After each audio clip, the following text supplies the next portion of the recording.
Baik, selamat pagi. Selamat berjumpa kembali dengan saya Davin Agusta bersama teman-teman, kerabat, saudara-saudari yang saya hormati dan saya cintai tentunya. Pada kali ini kita akan membahas berkaitan dengan tema bagaimana kita bisa menjadi pribadi yang efektif. Saya akan mengawali terbiasa dengan suatu cerita dan hal ini saya ingin coba mengangkat berkaitan dengan beberapa orang yang ketika pada saat ditanya pada masa kecilnya ditanya oleh orang tuanya, atau mungkin ditanya oleh kerabatnya, "Kamu kalau sudah besar ingin menjadi apa?" Beberapa orang menjawab, "Oh, saya ingin menjadi dokter, saya ingin menjadi pilot, saya ingin menjadi masinis, ya, pembalap, mekanik, doktoral," gitu ya. Banyak deh jawaban ketika pada saat beberapa orang ditanya tersebut dan dia bisa menjawab. Tapi ada beberapa orang, ketika pada saat dia ditanya, "Kamu sudah besar mau jadi apa? Kamu nantinya mau jadi apa nih? Cita-cita kamu apa?" Gitu ya. Jawaban mereka adalah, "Belum kepikiran. Nanti deh, kalau pada saat sudah besar, mungkin baru ketemu nih cita-cita saya. Yang penting ngalir aja dulu dan sebagainya." Ya, kalimat seperti itu pada dasarnya tidak salah, cuman kurang efektif. Kenapa?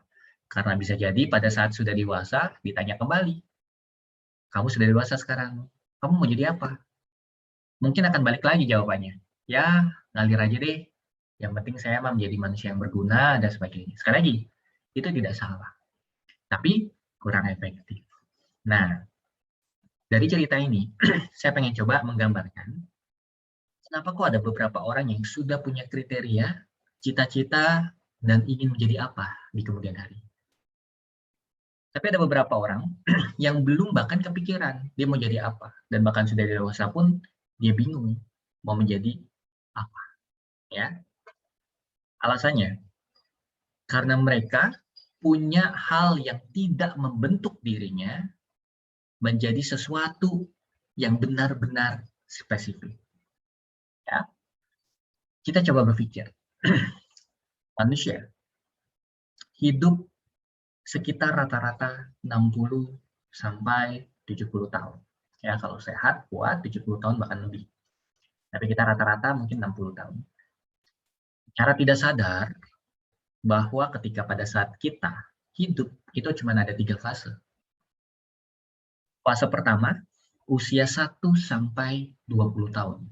Nah, di fase ini, biasanya manusia adalah saatnya untuk banyak belajar, banyak mendapatkan rekan, kenalan, kerabat, teman, dan lain sebagainya.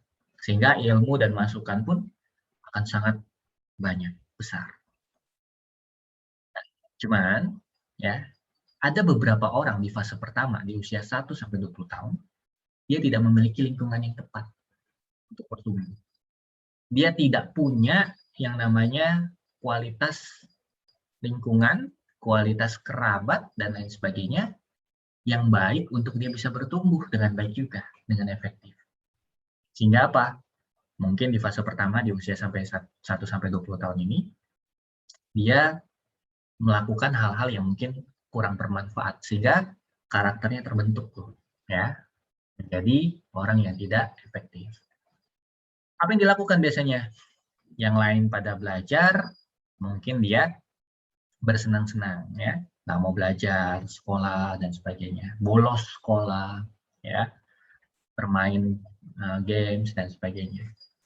Ketika yang lain mencoba untuk bergaul, ya, dia mungkin ikut bergaul, tapi cuman pergaulannya kurang efektif.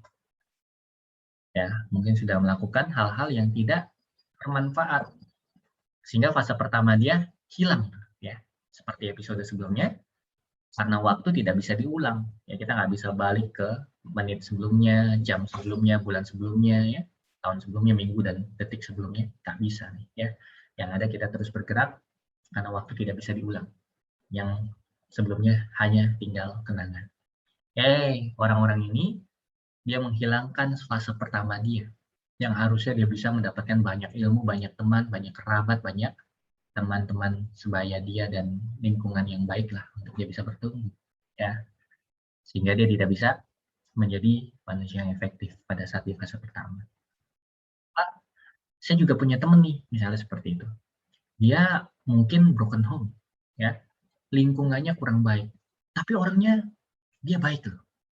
Dia bisa bertumbuh dan dia bisa menjadi orang yang sukses.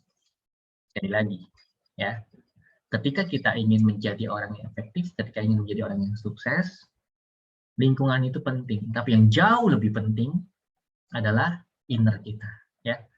Inner kita maksudnya adalah bagaimana kita punya yang namanya batasan mana yang baik dan mana yang buruk, mana yang boleh dilakukan dan mana yang tidak, dan kita terus mau belajar. Itulah inner, ya. Nah, di fase kedua, itu adalah usia 21 sampai 40 tahun. Ini tidak disebut lagi sebagai fase belajar mendasar, tidak. Tapi bisa dibilang fase kedua usia 21 sampai 40 tahun itu adalah fase di mana menikmati hidup. Ya, kalau bahasa umumnya itu menikmati hidup. Alasannya kenapa? Secara tidak sadar, teman-teman tuh belajar dari TK, SD, SMP, SMA itu sampai 17-18 tahun. Tambah kuliah mungkin usia 20 tahunan. Ya, kalau D3, kalau S1 mungkin sekitar 22 tahun dan sebagainya. Itu adalah masa-masa fase pertama teman-teman. Ya, Bapak Ibu, saudara-saudari sekalian. Ya. Nah, di fase kedua, udah lulus, mulai bekerja. Bekerja, karirnya naik, dan seterusnya. Punya pacar, pasangan, menikah, punya anak, dan mulai untuk menikmati hidup, jalan-jalan ke luar negeri, jalan-jalan ke luar kota, ya, membeli sepeda motor baru, membeli mobil baru, membeli rumah, sehingga menikmati hidup. Itu beberapa orang yang benar menggunakan fase keduanya dia. Akan tetapi, ada banyak orang atau beberapa orang di fase kedua itu tidak menggunakan waktunya dengan cara yang efektif, sehingga tidak menjadi manusia yang efektif. Apa yang dilakukan misalnya? Mulailah dengan hal-hal yang tidak baik seperti merokok, minum alkohol berlebihan, ya, obat-obat terlarang, ya, bermain perempuan dan sebagainya, judi, ya. Itu hal-hal negatif. Karena dia mendasarkan dirinya untuk menikmati hidup sementara tersebut, gitu ya. Itu adalah fase kedua. Kalau pribadi yang efektif, dia akan berupaya bagaimana menyusun di fase kedua itu untuk suatu aset, seperti episode sebelumnya. Tapi kalau orang yang tidak efektif, manusia yang tidak efektif, boro-boro dia membeli aset atau memiliki aset. Dia hanya berpikir kesenangan sementara, ya. Judi, merokok, ya, terlarang, main perempuan, ya, dan lain sebagainya, foya-foya, dan sebagainya. Dia tidak memiliki pola berpikir untuk asetnya, karena dia mengandalkan keinginan dia yang terus bertumbuh. Ya, makanya orang-orang tersebut banyak yang mungkin punya stres lebih tinggi karena dia mengandalkan keinginannya, bukan kebutuhan seperti episode sebelumnya. Nah, di fase kedua ini, itu paling krusial, teman-teman Bapak Ibu sekalian. Alasannya kenapa? Karena ini yang akan menentukan di fase ketiga. Nah, kalau tadi kita bilang, rata-rata manusia mungkin hidup di usia 60 tahunan nih, kalau kuat mungkin 70 tahun dan lebih. Ya. Di fase ketiga, itu adalah usia 41 tahun sampai 60 tahun dan lebih.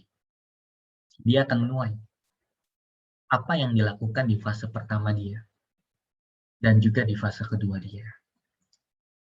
Kalau di fase pertamanya dia tidak efektif, dan dilanjutkan dengan fase kedua, makanya banyak juga yang sudah mulai sakit di usia masih kepala 4, atau mungkin kepala 5, dan seterusnya. Akibat menuai apa yang dilakukan dia di fase pertama dan fase kedua. Dia tidak menjadi pribadi yang punya value untuk efektif menjalankan hidupnya dengan waktu yang terbatas dan singkat itu. Ya. Misalnya kalau di fase pertama ya, dia nakal, fase kedua nakal, ya fase ketiga dia harus menuai itu. Ya. Dan bahkan banyak juga yang tidak bisa memiliki umur yang cukup panjang akibat pola hidup yang salah. Kita nggak mau menjadi pribadi yang tidak efektif tersebut. Itulah sebabnya kita harus punya inner dalam menggapai apa yang kita inginkan di dalam hidup yang sangat singkat ini. Di fase pertama, fase kedua, bahkan di fase ketiga nanti. Sebelum terlambat, karena waktu tidak bisa diulang, lakukanlah inner sehingga menjadi manusia yang efektif. Cerita ini akan sangat bermanfaat ketika teman-teman melakukan hal yang efektif di dalam kehidupan sehari-hari. Saya akan lanjutkan cerita di dalam kehidupan sehari-hari, bagaimana inner ini, bagaimana manusia yang efektif ini bisa menjadi orang yang sukses. Ya, saya akan coba awali lanjutan cerita ini dengan beberapa tokoh yang mungkin cukup terkenal di pikiran teman-teman, ya Bapak Ibu Saudara-saudari sekalian, mungkin cukup familiar ya. Kalau kita kenal Bill Gates ya, Om Bill Gates, ya, Pak Bill Gates ya usianya udah 60-an lebih lah, ya hampir 60-an lah. Pada saat pertama kali teman-teman tahu, dia menawarkan yang namanya MS-DOS ya, kepada orang-orang pada saat itu. Diketawain, what? MS-DOS? Dan sebagainya.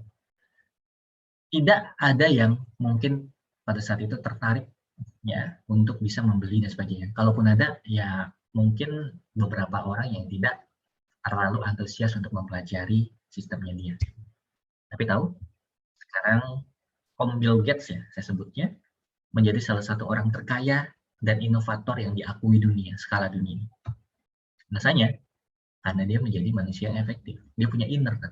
Ya, ditolak hal yang biasa. Nah, bagaimana dia punya inner ini menjadi manusia yang efektif yang dilakukan oleh dia? Tipsnya, ya, ini kuncinya nih, teman-teman, Bapak Ibu sekalian, yang paling penting, yang paling benar-benar bermanfaat buat teman-teman, saudara-saudari, Bapak Ibu sekalian yang saya hormati dan cintai. Gimana caranya? Ya, kalau kita mau menjadi manusia yang efektif, di episode sebelumnya kita harus punya value, betul ya? Tapi di dalam value itu, ya, kita harus tahu bahwa kita harus memberikan solusi bagi kekhawatiran orang lain, kerabat kita, saudara kita, teman kita, rekan bisnis dan sebagainya. Apa yang mereka khawatirkan, apa yang mereka butuhkan, apa yang mereka sedang permasalahan.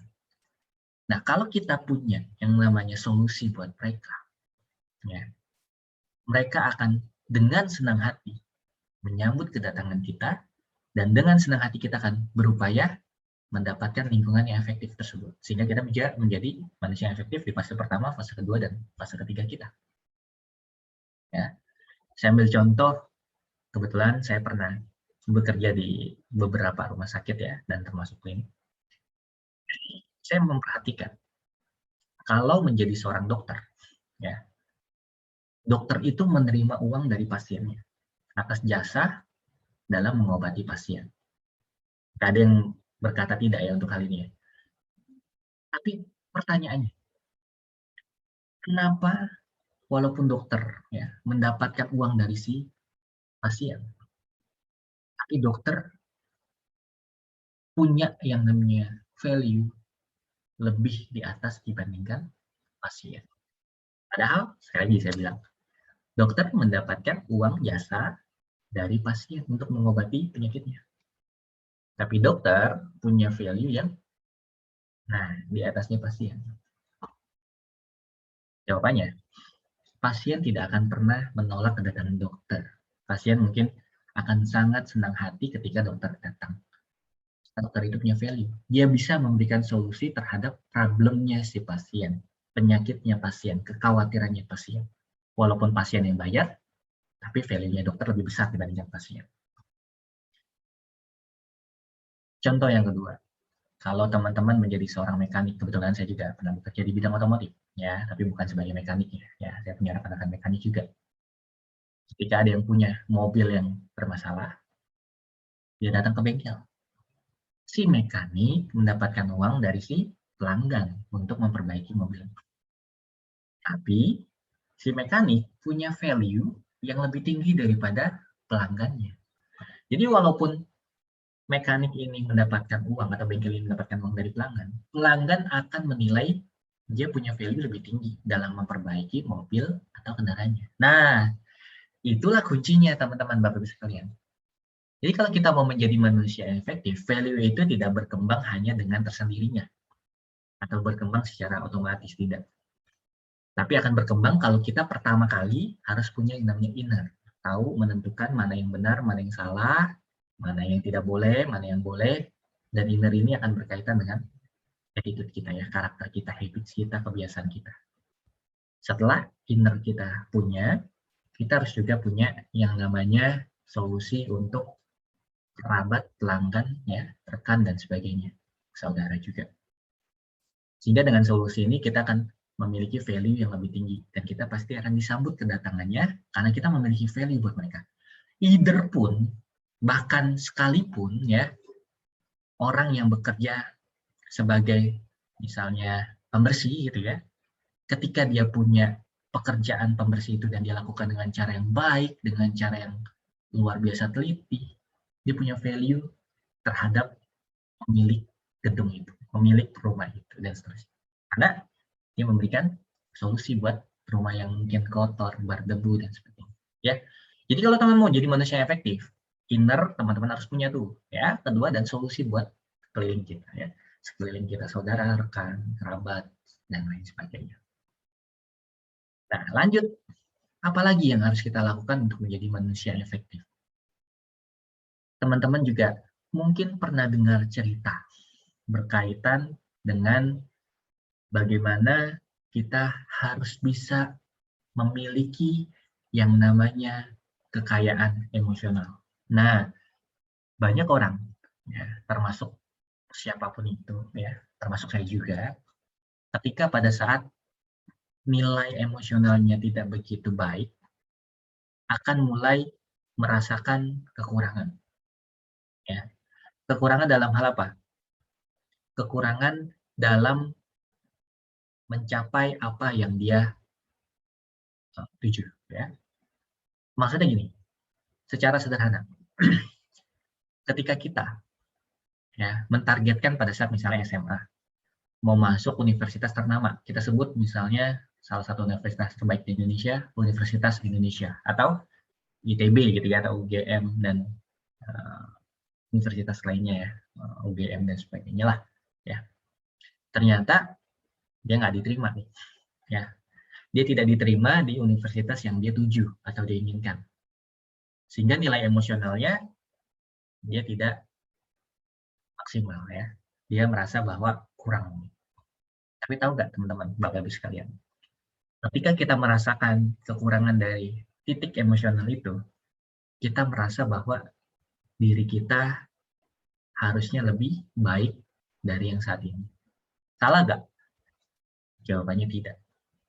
Tapi akan menjadi salah kalau seperti episode sebelumnya, ya. Kalau kita tidak mau belajar, kalau kita seperti katak dalam tempurung, ya. Dan juga kita tidak mau mendapatkan passion kita.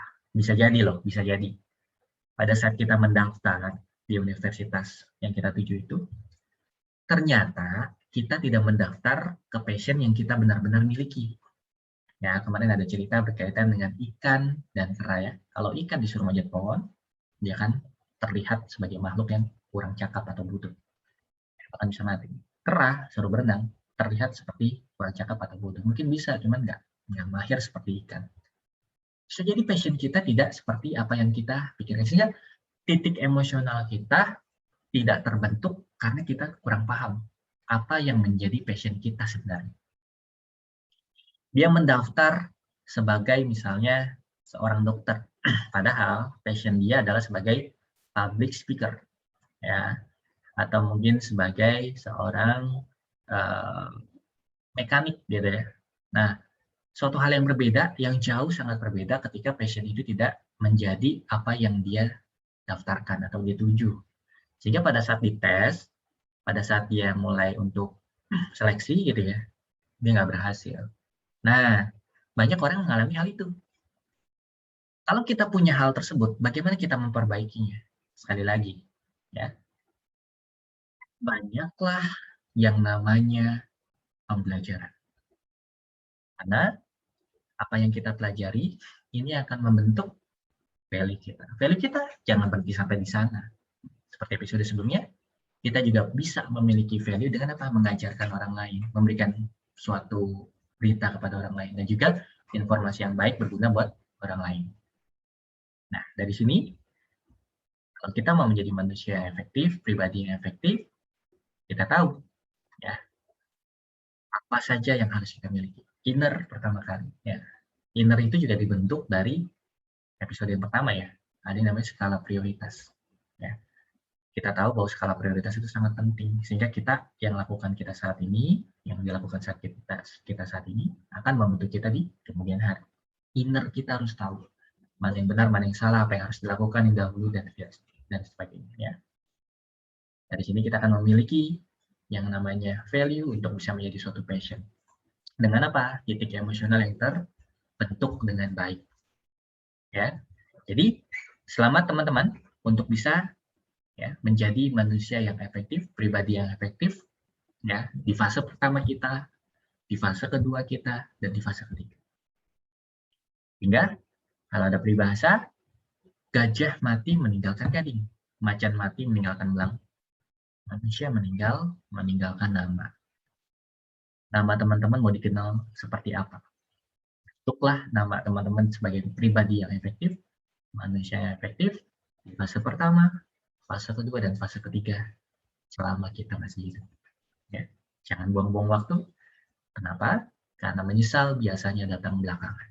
Di awal namanya pendaftaran. Apakah ada yang mau mendaftar sebagai orang yang gagal? Mendaftar sebagai orang yang tidak berhasil? Pastinya tidak mau. Semua pasti ingin mendaftar sebagai orang yang berhasil.